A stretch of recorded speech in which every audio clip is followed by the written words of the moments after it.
Muy bien, ¿qué tal? Muy buenas tardes. Doy una gran bienvenida a nuestra sesión de hoy, que es jueves 9 de septiembre. Veo más gente que el lunes, ¿no? ¿Sí? A lo mejor estoy alucinando por lo que olí en que entré, pero bueno, no sé. Hoy vamos a empezar a abordar un tema que va a ser muy importante y vamos a tener que empezar a dominar desde ahora, porque nos va a servir para aprender, para aterrizar adecuadamente los textos literarios, damas y caballeros.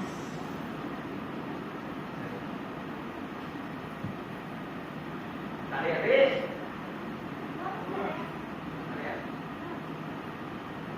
un plano cartesiano, una recta, parece un física. Vectores. ¿No? ¿Okay? Varias. Pero.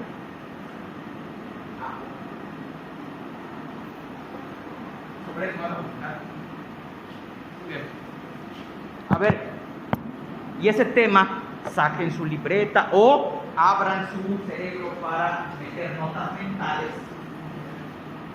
Es el de los elementos del género narrativo. Género narrativo, damas y caballeros. Y miren, la clase del lunes posiblemente fue bastante emotiva, vamos a denominarla de esa manera, pero creo que queda claro el asunto. Me parece que con lo que vimos nosotros en la clase del lunes nos debe quedar claro que la literatura no es lo que nos han dicho a lo largo de toda nuestra historia posiblemente, o de nuestra educación, de que la literatura tiene que ser una especie de pasatiempo para tratar de olvidar el mundo tan miserable en el que vivimos, sino que al contrario, la literatura tendría que empezar a abrirnos la mente para ingresar en este mundo en el cual nosotros estamos viviendo, pero con una conciencia más clara, más plena, acerca de cuáles son esas injusticias, esas pifias, esos errores de la realidad social que terminan por excluir a la gente y violentarla de muy diversas maneras. El arte en general, y eso creo que lo estuvimos comentando en algún momento de nuestra sesión anterior, si no lo hago ahora, el arte tiene que ser capaz de mostrarnos que la realidad en la que nosotros vivimos podría ser de otra manera. Y al decir que la realidad en la que vivimos podría ser de otra manera, evidentemente estamos afirmando de manera implícita que a lo mejor hay muchas cosas que aparentemente están funcionando bien en este mundo, violencias que han sido normalizadas, injusticias que se ven como naturales en nuestro mundo, que no lo son. Todo acto de violencia, todo acto de injusticia tiene un trasfondo social. Y si partimos de que todo eso es una construcción social que los seres humanos tenemos, eso quiere decir que las personas que hoy están sufriendo por alguna situación externa generada por otros seres humanos, podrían no estarlo sufriendo. Es decir, se podrían cambiar esos patrones sociales que han derivado en distintos tipos de violencias e injusticias. Marx es muy claro: el sistema en el cual nosotros vivimos es injusto, pero como es un sistema social y lo social ha sido creado por el ser humano, el propio ser humano es capaz de proponer alternativas para acabar con ello. Pero claro, las violencias, las injusticias vienen desde determinados sectores o puntos de la sociedad para afectar y para mantener en la sumisión a otros. Yo creo que la situación de la mujer el día de hoy en México es clara en ese sentido. Pero bueno, entonces finalizo esta primera parte explicando que, sosteniendo otra vez, que más que tratar de que la literatura nos ayude a desvincularnos de la realidad, nos debe enfrentar a ella, pero con otros ojos, para tratar de ver esos espacios vacíos en los que no está funcionando la lógica con la cual nos han enseñado que son las cosas. Y a lo mejor aquí no, pero quizás sí conocen, por ejemplo, a chavas de la edad de ustedes que les dicen: la prepa es el último grado escolar que te voy a pagar, porque al final de cuentas te vas a casar y te van a mantener. Hay ese discurso todavía. Y al hermano, como se supone que tiene que ser el que va a mantener a una familia, a él sí le voy a pagar una carrera. Posiblemente en esta zona de la ciudad no, pero en las otras 3 zonas que conforman nuestra ciudad, oriente, poniente, sur, es una realidad de todos los días.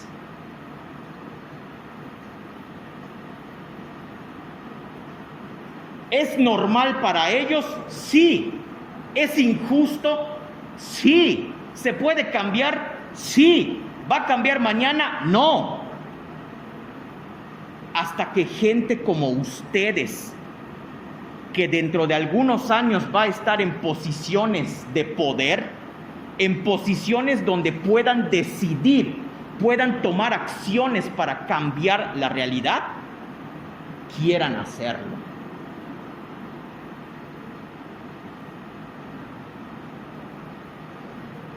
En fin,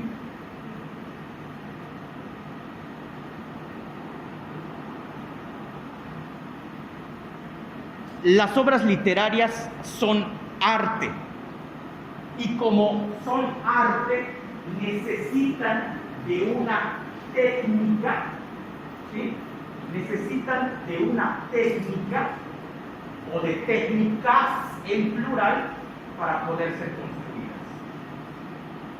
Hay 4 elementos que necesitan las obras literarias que corresponden a este género llamado narrativo. Lo primero que vamos a hacer es definir a grandes rasgos qué es el género narrativo. Después de eso, les voy a contar una historia chiquitita, de 2 minutos. un texto narrativo breve y me van a tratar de explicar qué demonios me quiso decir. Primero, damas y caballeros, la literatura se divide en tres grandes géneros que son el narrativo, el lírico o poesía y el teatro. Tres grandes. En estos tres se supone que puedo incluir todas las obras literarias que han sido escritas a lo largo de la historia de la humanidad. Ya te imaginarás cuántas hay en cada uno de estos géneros. El que vamos a ver a profundidad en este semestre es únicamente este. Estos otros dos los vamos a ver en literatura, poesía y teatro. En su momento lo veremos. El género, primero definamos ¿qué entiende de un género narrativo?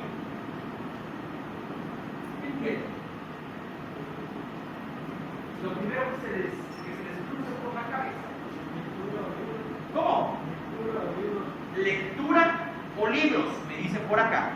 Allá tenemos una primera aproximación. ¿Qué más? ¿Qué es narrar una historia? Contar una historia. Contar historias. La poesía lírica no me cuenta historias. La poesía lírica me expresa emociones y sentimientos.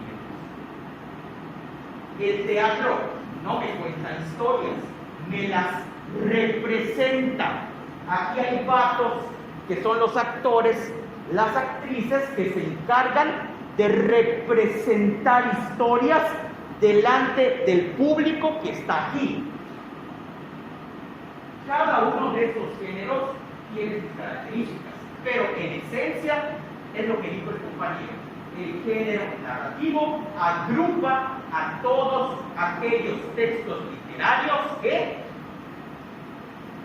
me cuentan historias.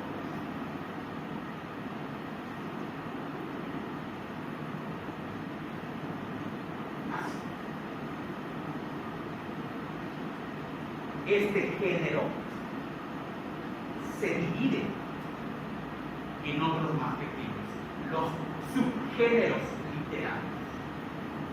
Primero, mito. 2, leyenda. Estamos yendo de los menos complejos hasta los más complejos. Mito, leyenda, fábula, cuento, novela.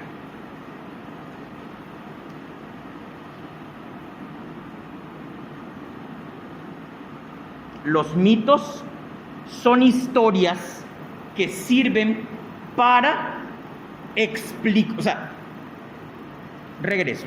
Los mitos son historias creadas por civilizaciones antiguas para tratar de explicar alguna situación del mundo que no podían explicar con los esquemas mentales que ellos tenían en ese momento. Yo me imagino, por ejemplo, a nuestros ancestros,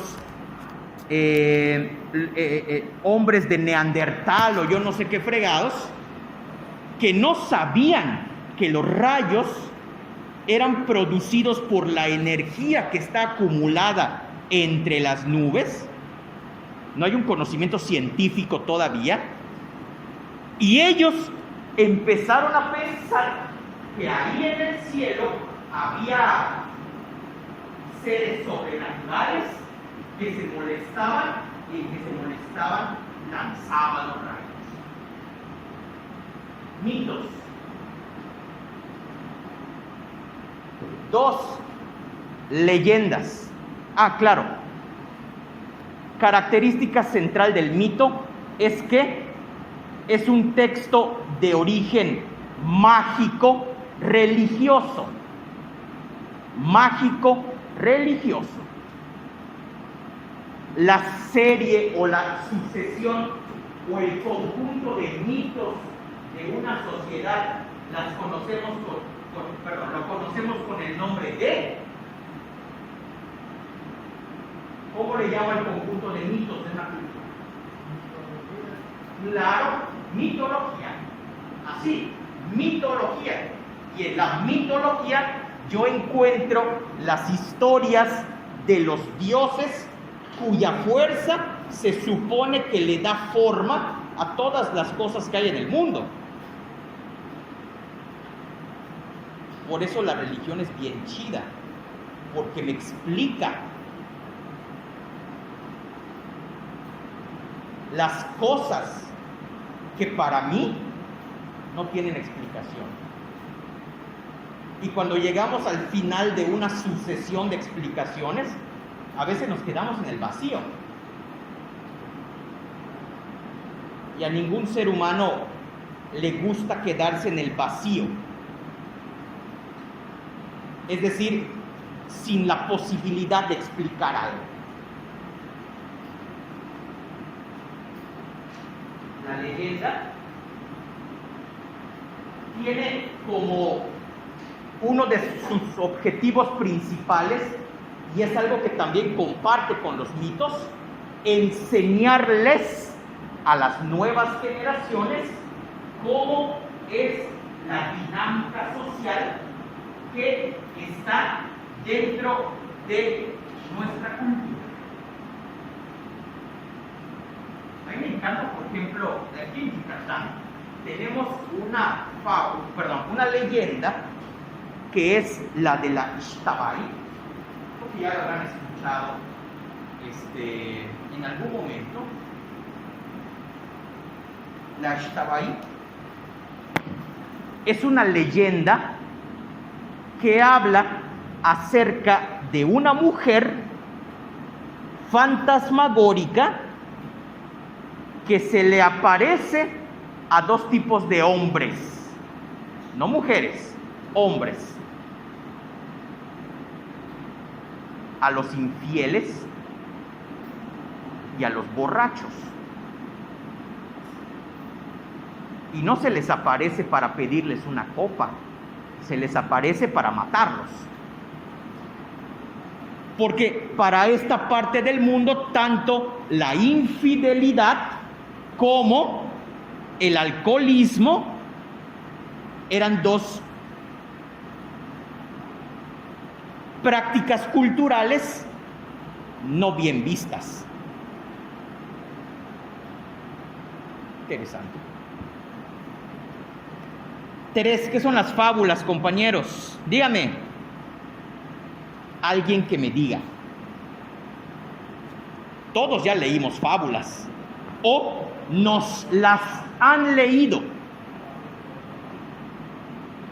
¿Qué son las fábulas? Usted.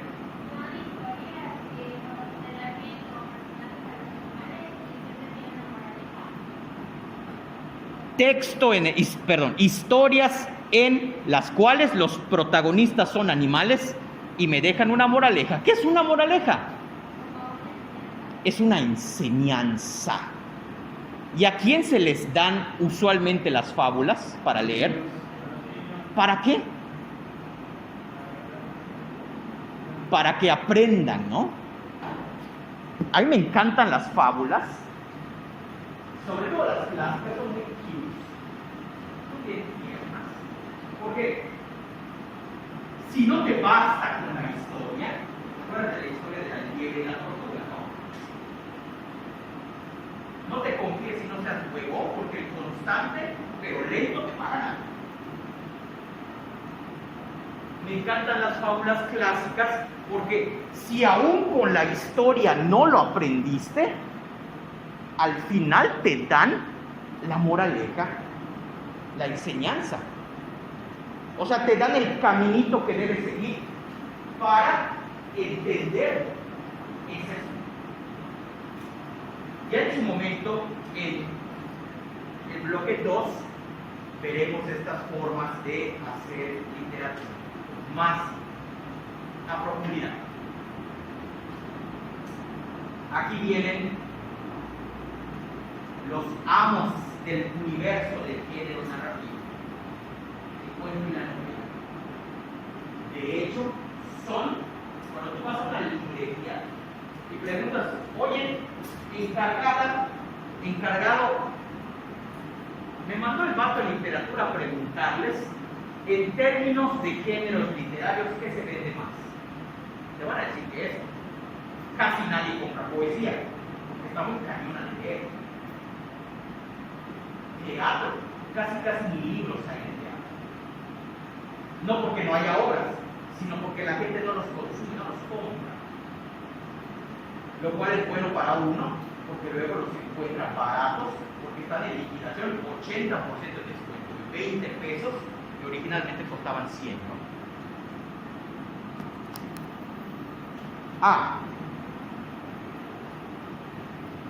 Te van a decir narrativa.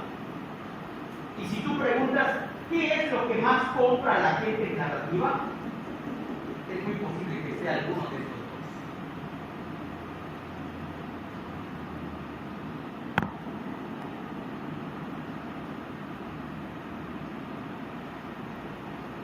Piensen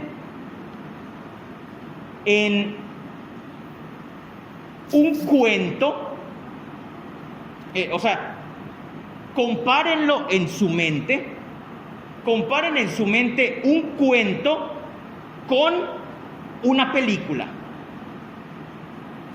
La película, no importa que tenga una secuela, pero las películas me cuentan una historia que va del principio al fin. Hay una evolución de personajes, hay un descubrimiento detrás de la historia de la película. ¿Ok?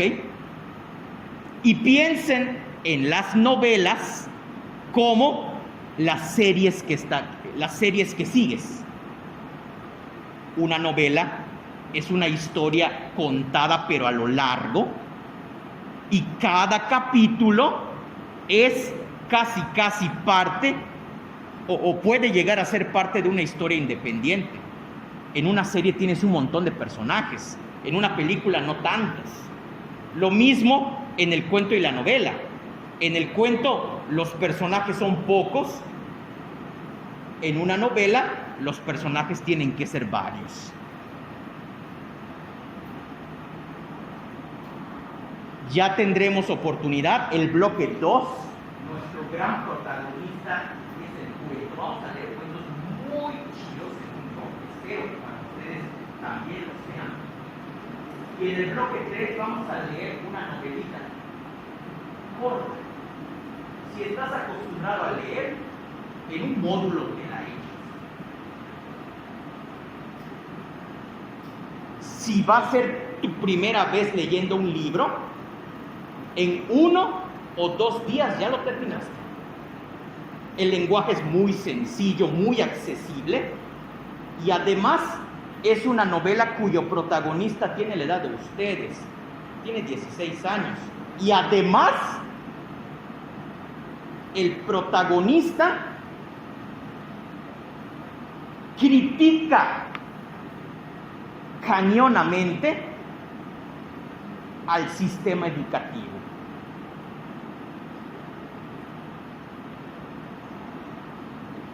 Dice, la escuela es una basura, güey. Lo que muchos piensan, lo que muchos de ustedes piensan. La novela se llama Un Mexicano Más. Un Mexicano Más. Se las voy a escribir a la plataforma, yo creo que hoy más tarde. Un Mexicano Más. Y es de un autor de Guerrero que se llama Juan Sánchez Andraca.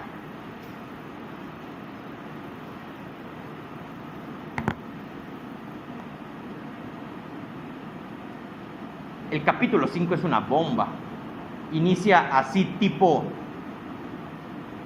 mi maestro de historia no sabía historia. Mi maestro de español no sabía español. Ni el de biología sabía biología.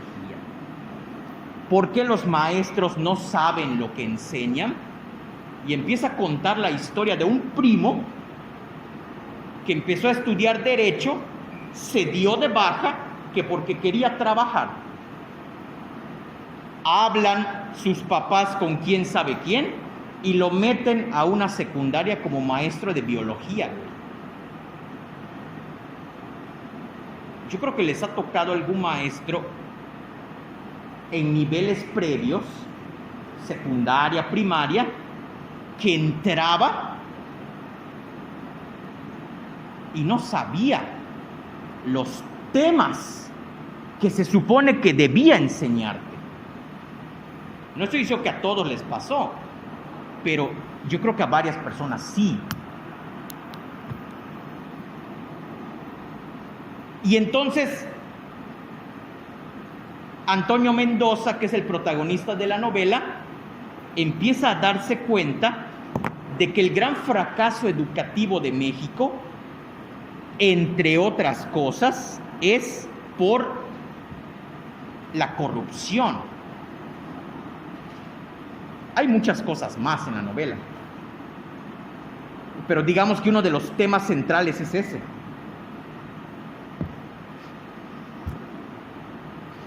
En sí, entonces, retomamos algo que decía el compañero para ponerle pausa a la explicación.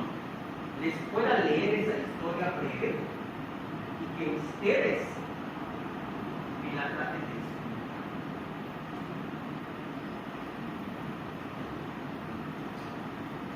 explicar. Estos 5 subgéneros narrativos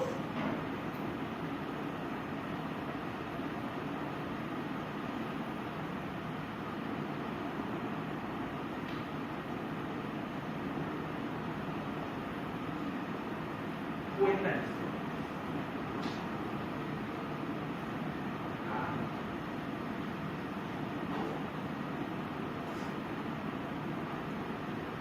última pregunta.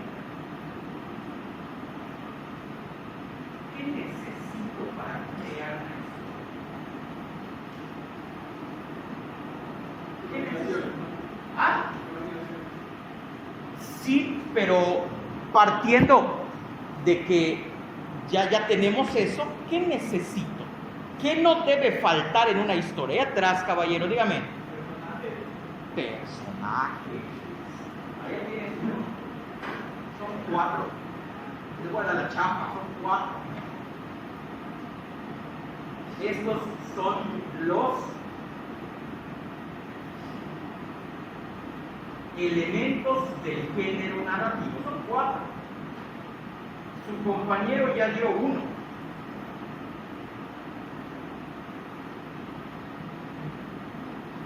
¿Qué más necesito?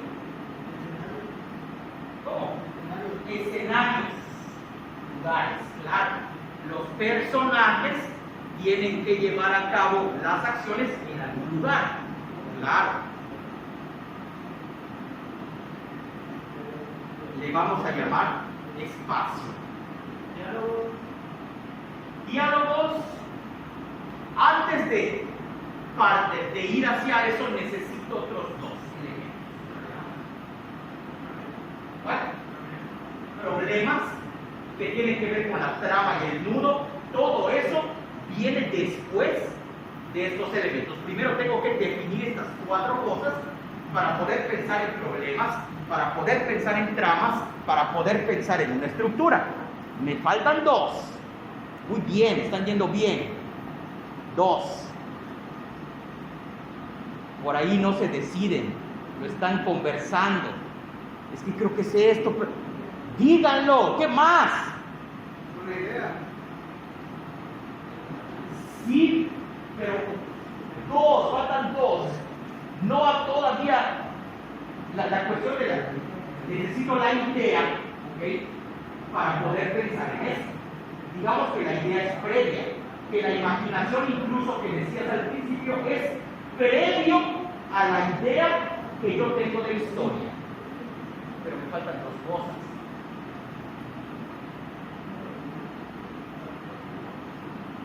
Dos. Género.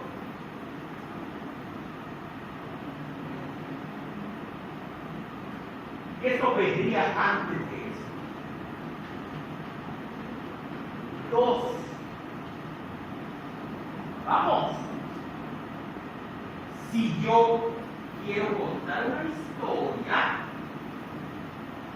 ¿qué necesito? Personajes, lugares donde van a hacer las acciones. ¿Qué más? Vamos, no tengan miedo, díganlo. Ustedes son chingones, díganlo. Vamos. ¿Ah? Es parte de la estructura, eso viene después. Vamos, pueden. Una trama. Allá tenemos. La trama viene después de que nosotros definimos esos elementos, pero el caballero que se llama, ¿cómo? Eduardo, nos ha dado el primero. ¿Cómo voy a contar una historia si no tengo quien me la cuente? Chido, muy bien. Último. Ya tenemos quién me cuenta la historia, quiénes ejecutan las acciones, dónde ejecutan las acciones. Pero está aquí. Ya tengo, ¿qué? ¿Cuándo?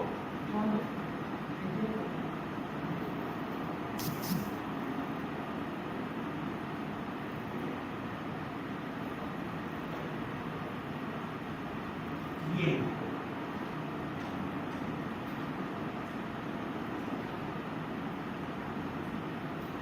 Yo sé que hay quienes se alteran cuando les dicen, y dime, no es mala onda, así soy. Puede narrador, personajes, espacio y tiempo. Yo como escritor necesito, aquí ese es el paso creativo. Me voy a guiar de lo que decía, ¿cómo se llama? Juan Carlos, porque es bien chido. Miren, el proceso creativo va de esta manera. No lo tenía contemplado, pero como están dando cosas tan buenas, me parece que el proceso creativo de una historia, primero, es esto. No me digan, maestro, pues ahí ya me mató porque yo no tengo imaginación. Si no tuvieras imaginación, no podrías mentir. Estoy seguro que todos los que estamos aquí hemos mentido en alguna ocasión. Pero yo, maestro, nunca he mentido. No, estás mintiendo ahora. Todos ya mentimos en alguna ocasión. Por lo que quieras. Imaginación todos tenemos. Dos, decía Juan Carlos, necesitamos una idea. ¿De dónde salen las ideas para contar una historia? No del peyote, no de la marihuana, no del alcohol, porque luego dicen, es que para ser escritor necesitas tener adicciones. No. Necesitas simple y sencillamente tener un olfato literario para saber qué es lo que puedo contar. Nosotros creo que decíamos la sesión anterior que no hay historias nuevas. El ser humano ya lo ha contado todo.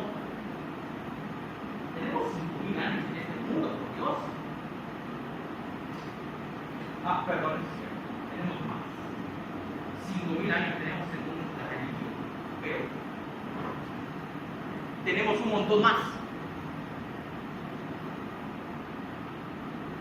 Ya lo contamos todo. En lo que podemos innovar no es en las temáticas, es la manera de contar. Y eso tiene que ver con algo que yo les decía que es técnicas. Ok. Después, las ideas. Ok, mira, les voy a dar parte, porque yo trato de escribir también.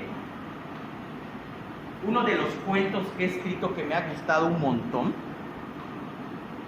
Es malo que uno hable de sí mismo, ¿no?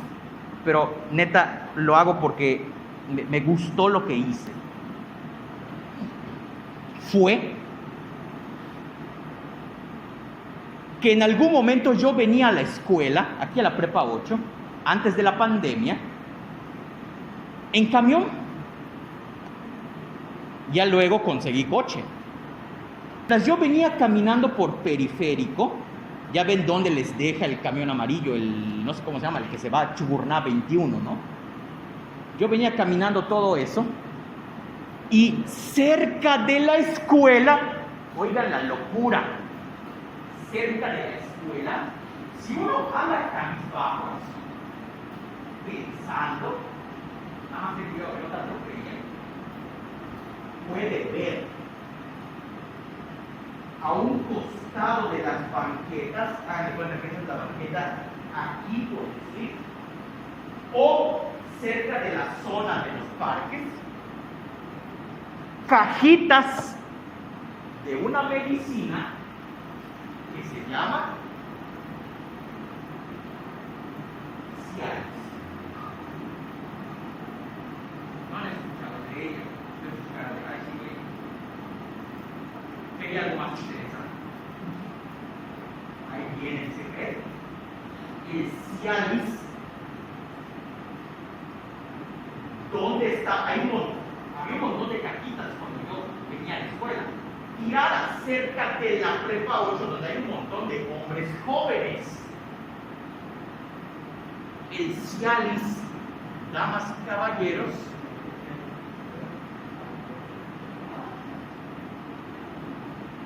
es un genérico del Viagra. ¿Qué demonios hacen cajitas de Viagra tiradas cerca de una escuela donde hay adolescentes que seguramente están empezando su sexualidad y quieren parecer toros, ¿no? Y entonces de esto quiero hacer un cuento. Ahí salió una historia por allá que me gustó.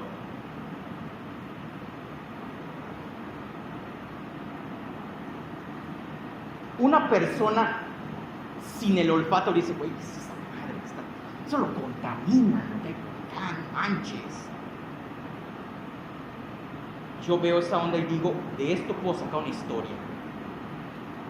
No necesito un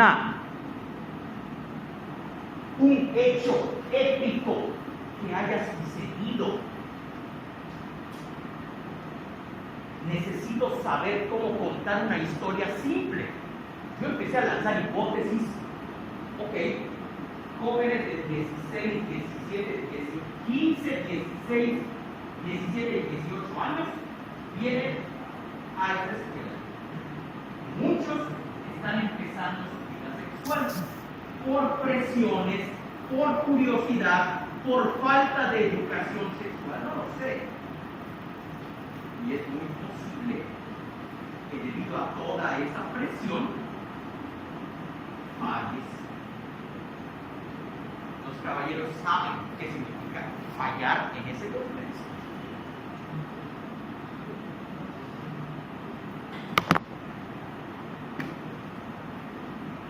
Hay que hablar al chile de las cosas, ¿eh?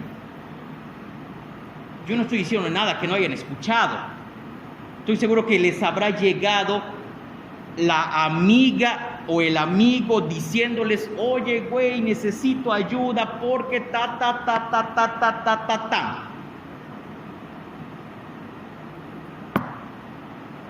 Pues sí.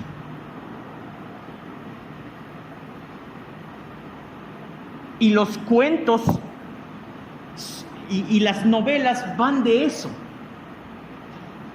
Hay un cuento muy bueno, que se llama Los gallinazos sin plumas, de un autor peruano que se llama Julio Ramón Ribeiro. Y ese vato escribe un cuento brutal en el que habla acerca de dos hermanos niños, son dos niños, que todos los días se levantan a las 4 o 5 de la mañana para revisar los botes de basura que hay en las avenidas cercanas a su casa para sacar desperdicios de comida, guardarlos en una cubeta y llevárselos al cerdo que su abuelo está criando, porque ellos viven con el abuelo, que además el abuelo los maltrata.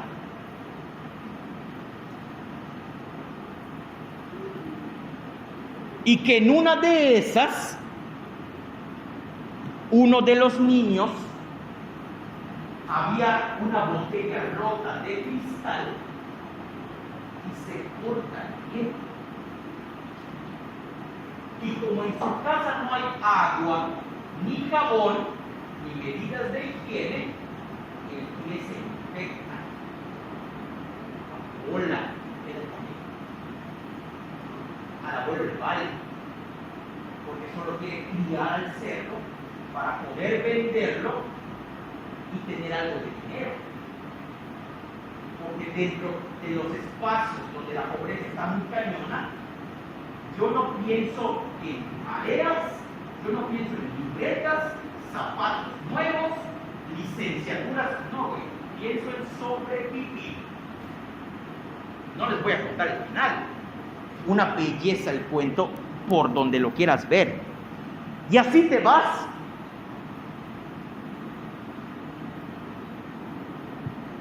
Hay otro de una escritora mexicana que se llama Beatriz Espejo, que habla, se llama La Modelo.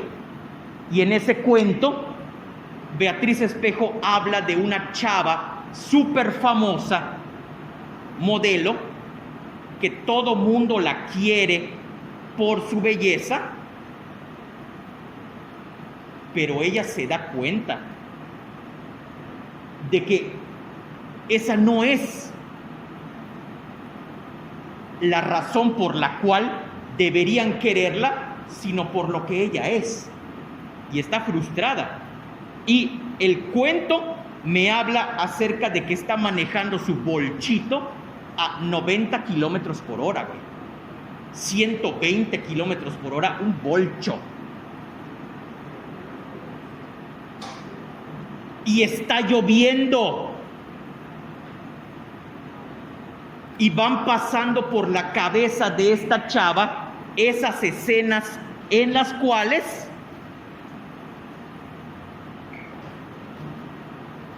la gente prefería más concentrarse en lo bella que era que en su personalidad. No les cuento el final, igual está bien chido el cuento. Pero son cosas de todos los días. Y la novela de Andraka es una novela que habla de chavos como ustedes, que odian la escuela, que están empezando a noviar, que están empezando a todo eso de allá, y que dices, nadie en este pinche mundo me entiende. Ni los adultos, ni mis padres, que se supone que deberían hacerlo. Son historias de todos los días. Pero como son historias de todos los días, que incluso ustedes han vivido, resulta ser, damas y caballeros, y con eso finalizo esta primera parte de la sesión, resulta ser que te identificas. Y resulta ser que eso te da más herramientas para darte cuenta de que tu manera de pensar no está mal, de que hay algo malo con el sistema en donde vives y que tienes que cambiarlo. Muy bien. Hasta acá, damas y caballeros, ¿alguna duda, alguna pregunta?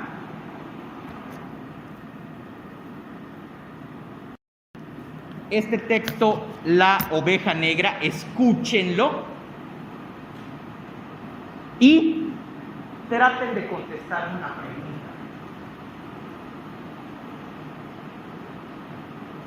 La pregunta es, ¿cuál es el tema principal del texto? Y si quieren lanzarle otras preguntas al texto, adelante, yo no me molesto. Breve, escuchen y ya hablamos de estos elementos. Brevemente. Traten de identificarlos y traten de determinar por qué el autor los inventó de esa manera, los eligió. Hay un narrador, hay personajes, hay lugares y hay tiempo. Identifíquenlo. Y después de identificarlo me van a decir, yo creo que creó a estos personajes por esto y por esto. Yo creo que el espacio que el autor ubica la acción en este espacio porque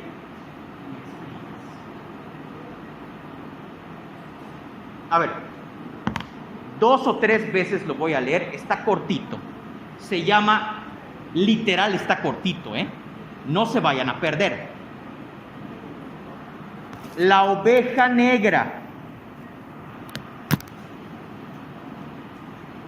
En un lejano país existió hace muchos años una oveja negra. Fue fusilada. Un siglo después, el rebaño arrepentido le levantó una estatua ecuestre que quedó muy bien en el parque. Así, en lo sucesivo, cada vez que aparecían ovejas negras, eran rápidamente pasadas por las armas, para que las futuras generaciones de ovejas comunes y corrientes pudieran ejercitarse también en la escultura. Fin.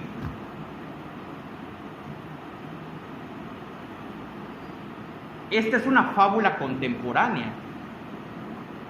Ciertamente no es una fábula que le vas a dar a tus hermanitos. Segunda lectura.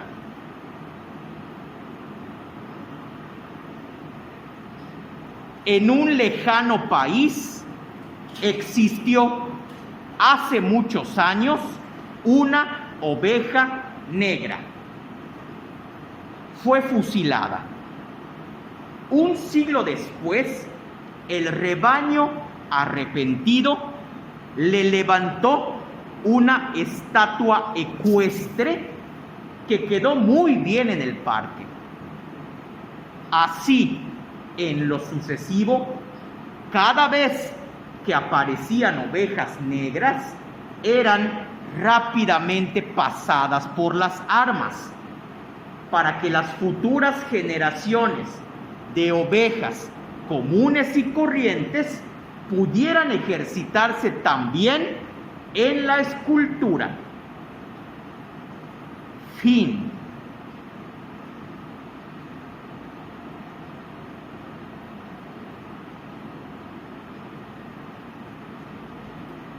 ¿Quieren una tercera vez? No hay bronca.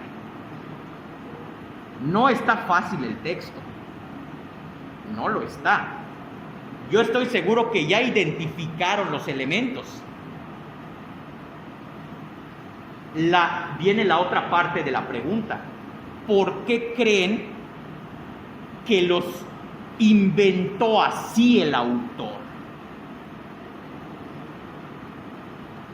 Apliquen lo que se supone que les enseñaron en taller de lectura y redacción. Les enseñaron las etapas de la lectura, ¿no? Prelectura, lectura, poslectura. En prelectura, analizo primero el nombre del texto. ¿Cómo se llama el texto? Ok. Aquí está. La oveja negra. ¿Qué es una oveja negra? No, es una oveja con la lana negra, pues sí, pero ¿qué significa? ¿Ah? Una oveja negra, la expresión oveja negra usualmente está asociada con las personas que son diferentes. Aquí ya me lo dijeron.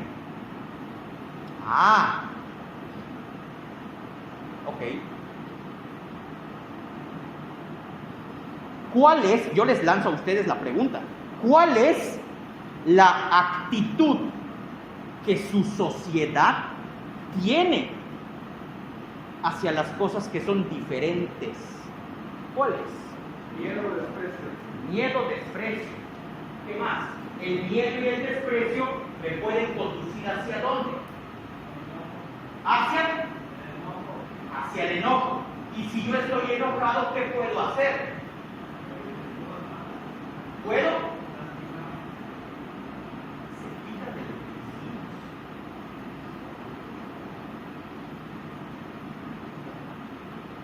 Dios es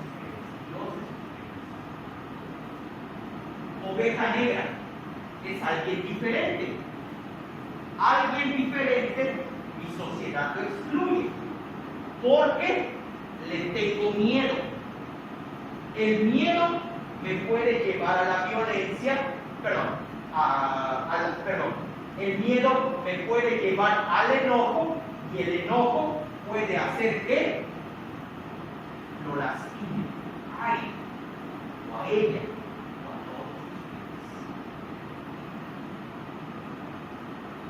Todo eso, ¿de dónde salió? Sí, de aquí, pero sobre todo de aquí, de ustedes. ¿Cómo salió? Haciéndole al título las preguntas correctas.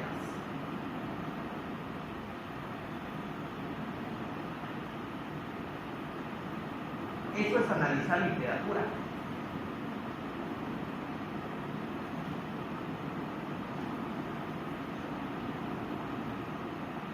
¿Ustedes son capaces de hacerlo? Sí.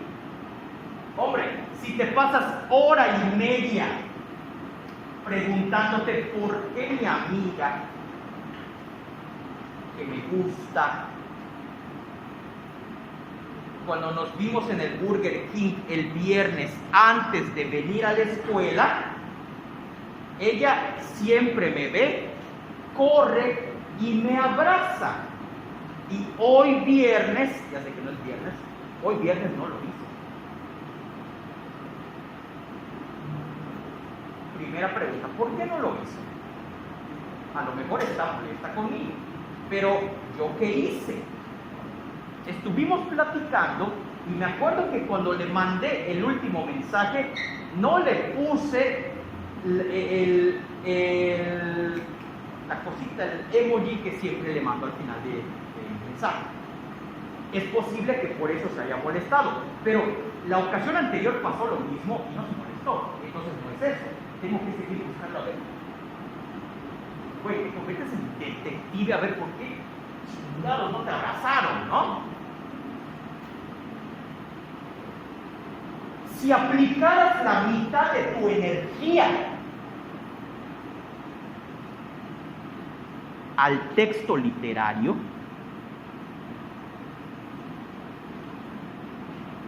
o a los problemas de matemáticas,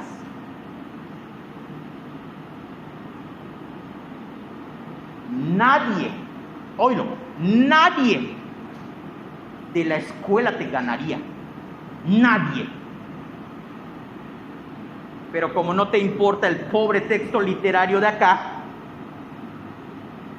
el problema de física o el de matemáticas, es que sí está muy cañón, ¿no?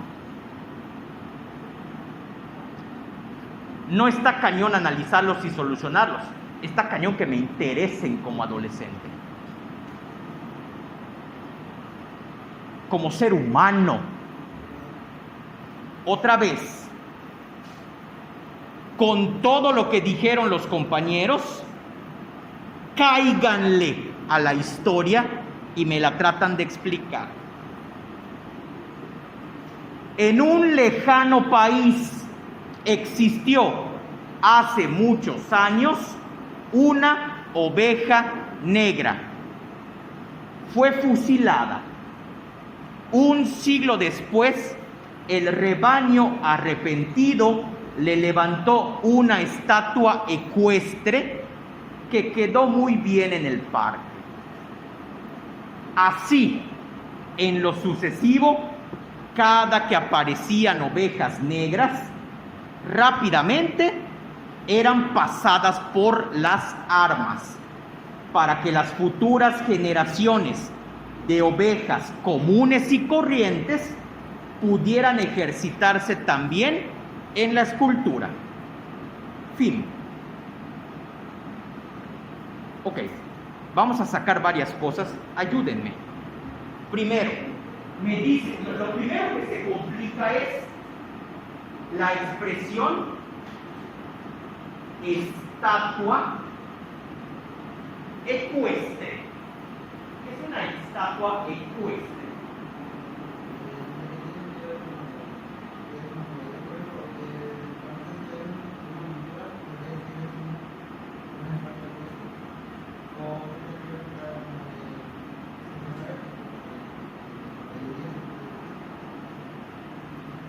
Más fuerte, perdón,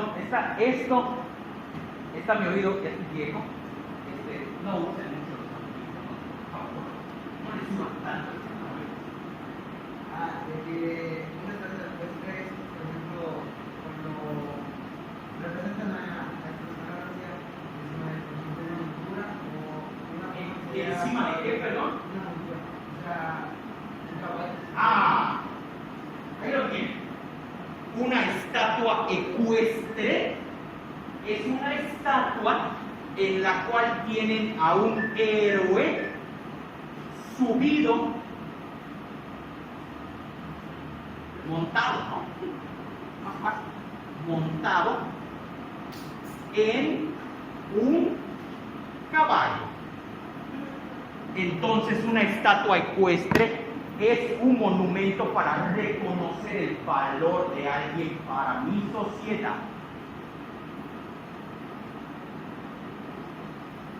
Ok, ya lo tenemos. ¿Qué es una escultura? ¿Qué? ¿Escultura qué es? Dice, ejercitarse también en la escultura.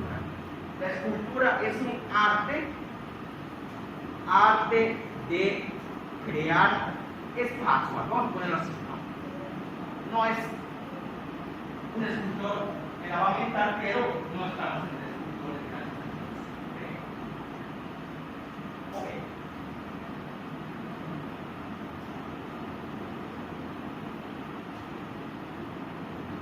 A ver, seguimos identificando. Narrador. El narrador cuenta la historia como parte de ella o me la cuenta desde afuera. Desde afuera. Y es un narrador de tercera persona. Ok. ¿Quiénes son los personajes? Dice acá el compañero, tenemos las vamos a poner así, ovejas blancas y ovejas negras. A mí se me hace bien chido eso porque es hace mucho tiempo, perdón, en un país lejano, hace mucho tiempo, ahí ya nos echamos las dos cosas estas. Espacio, un país muy lejano, dice el país. Hace mucho tiempo, no me dice, en 1924 existió, no, hace mucho tiempo. Ya está.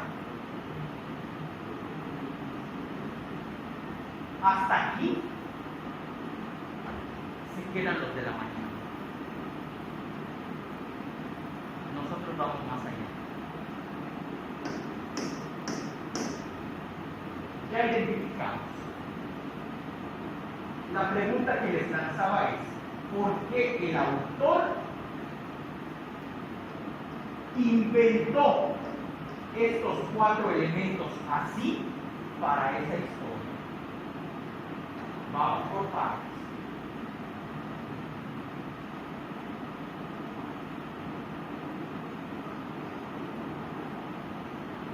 ¿Cuál es el tema principal del texto? Por aquí ya andaba circulando el tema principal, ¿eh? En este arco de gente que estuvo participando, ahí está el tema principal. ¿Cuál es? ¿Ah? Hablen fuerte. Fuerte. Que lo escuchen los vatos de virtual a los que les voy a mandar esta grabación. Pues estoy hablando muy fuerte también. Ojalá se escuche bien. Tema principal. O sea, ¿cuál es la intencionalidad del autor para escribir esta historia?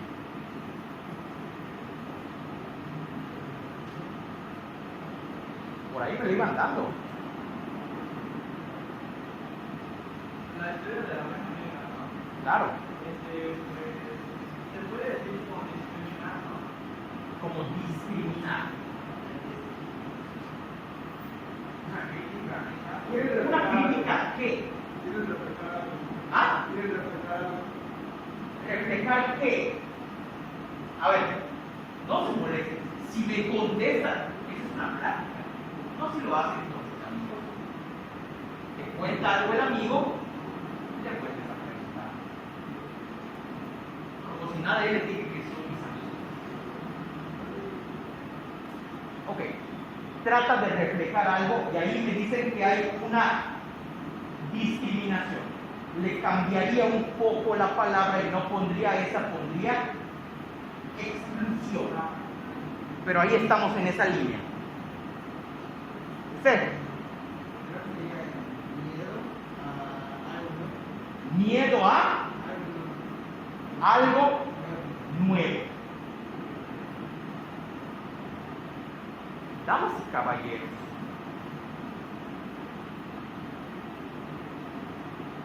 a alguien de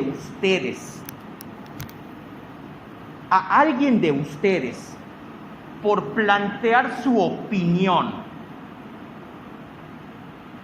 sobre un tema polémico,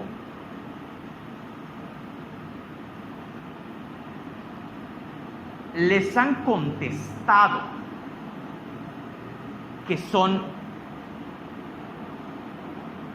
miembros de la generación de cristal?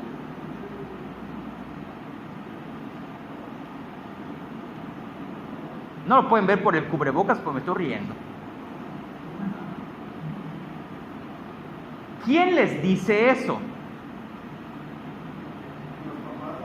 Los papás a veces, porque a mí tu abuelo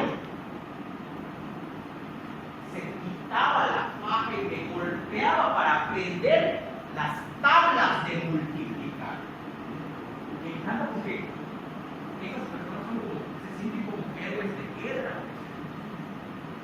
como veteranos de la guerra. A mí, si no me comía mis verduras, me pegaba tu abuela con la chancla en mi cabeza. Pero no quiero que simplifiquemos el asunto, porque así como hay papás o abuelos que a personas ya mayores que a ustedes les dicen de esa manera, también hay chavos de las mujeres. No son una generación de cristal. Hay un montón de gente que les lanza hate a las personas que están tratando de traer a esta sociedad cambios en cuanto se refiere a la percepción de determinadas cosas.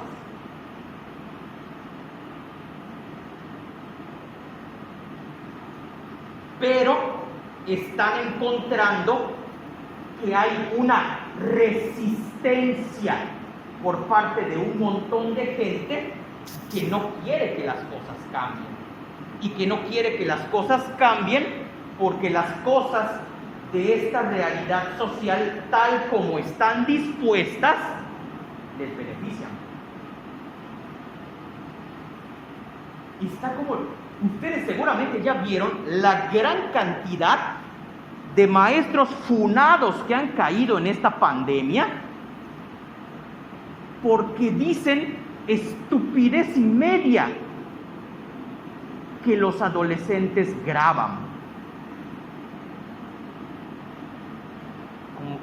El último que se me acuerda es el de la Universidad Veracruzana, que un vato con maestrías, creo, y doctorados, que sale a decir la culpa de que una mujer se embarace de manera no deseada es por su irresponsabilidad de ella, o sea, de la mujer, nunca del hombre. O como los vatos, nena, te recuerdo que para evitar embarazos debes usar condón. Y la mujer, güey, creo que no, a mí me toca usar el condón, ¿no?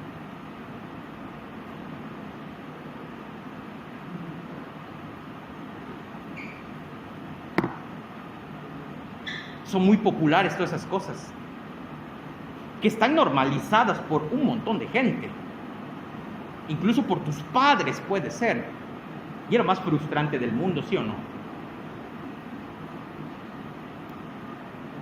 Ok, vamos a ir finalizando, damas y caballeros. Miren,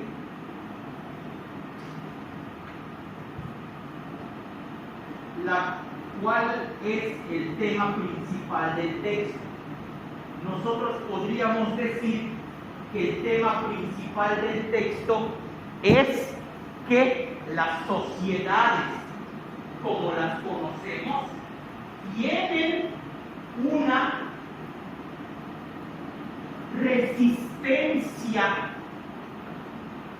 a querer cambiar prácticas con las cuales ellos están familiarizados. Conciben que la educación pueda ser de otra manera. Es más, yo se los confieso porque lo sufro. A mí, perdón, ¿qué chingados me iban a abrazar mis papás? Cuando terminé tercero de prepa, salí con mi certificado. Se lo muestro a mi mamá, amo mucho a mi mamá, pero no hubo una educación emocional con ellos. Mamá, mira, salí del tercer año y no debí ninguna materia, porque el primero y el segundo sí debí, pero el tercero ninguna. Ah, qué bien.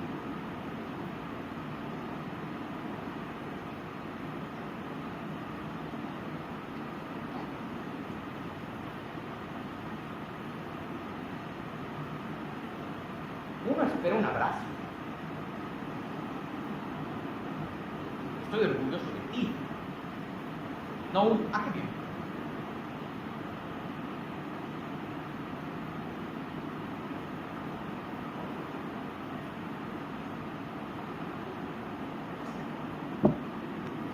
No sé si alguien de ustedes esté en esa situación hoy.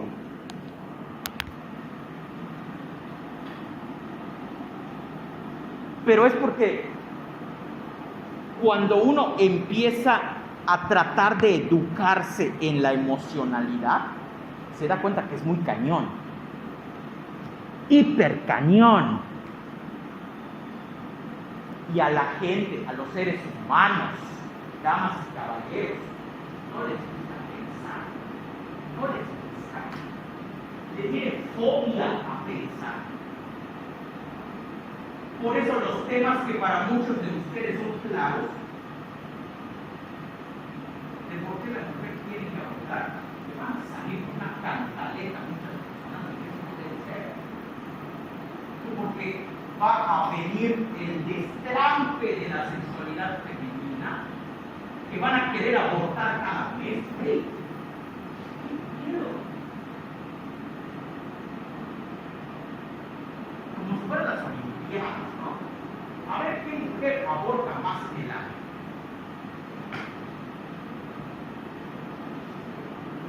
Esas ideas son las que están allá, en su sociedad, y que mucha gente las sigue defendiendo. Entonces, cuando llegan personas como ustedes o un servidor, porque esto de que a ustedes les interese cambiar las cosas no es solo de ustedes, no son solo los jóvenes.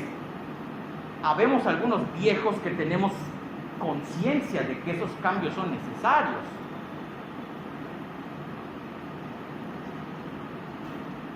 No hay una generación de cristal.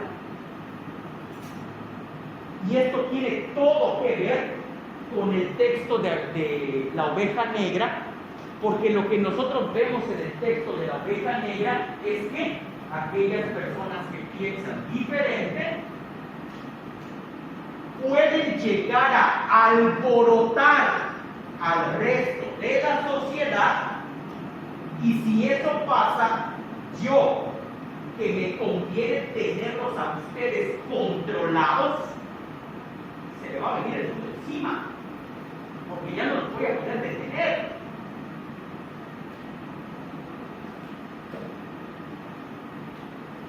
Y si ustedes se levantan en mi contra, como son más que yo, me van a derrotar.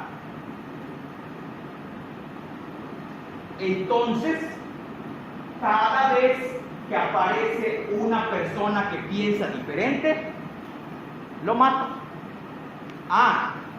Pero necesitamos héroes. ¿Qué vamos a hacer? Cuando esas personas ya no representen un peligro, por eso dice un siglo después,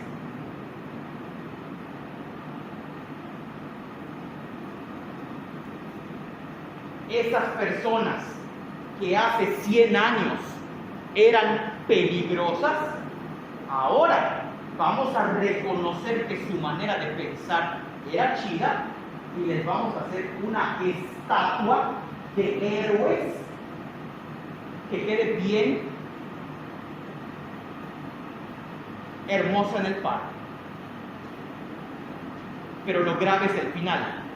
En lo sucesivo, cada vez que aparecían ovejas negras, o sea, cada cierto tiempo que aparezca una persona que piense diferente, hay que matarla, para que así las generaciones de ovejas blancas o comunes y corrientes puedan seguir manteniendo la estructura social, no que les conviene a ellas, sino que me conviene a mí como líder o gobernante de ellas.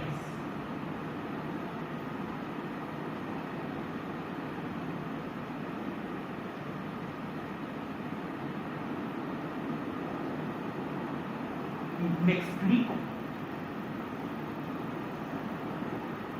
En pocas palabras, y ya con eso termino, para darles 3 minutos de vida y que respiren.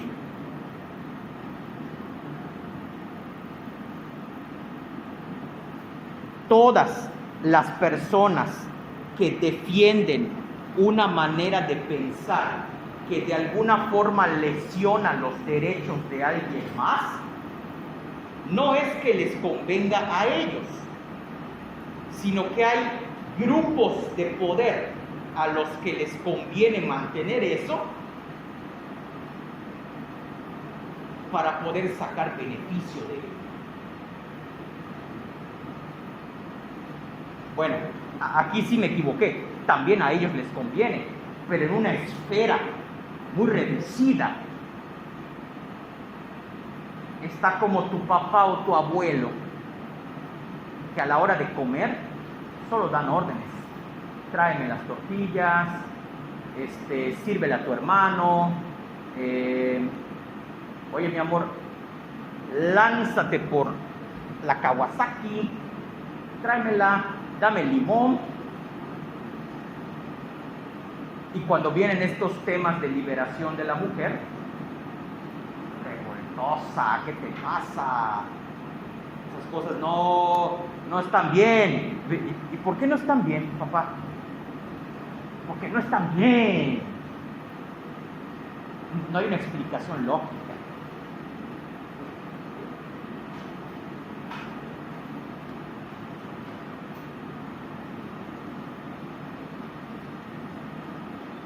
Ya para terminar,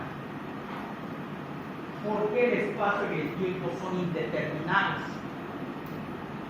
Porque lo que nos enseña esa fábula es válido para todas las épocas y para todas las sociedades.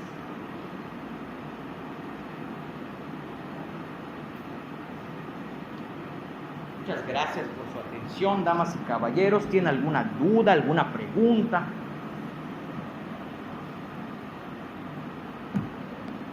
Ok. Finalizamos.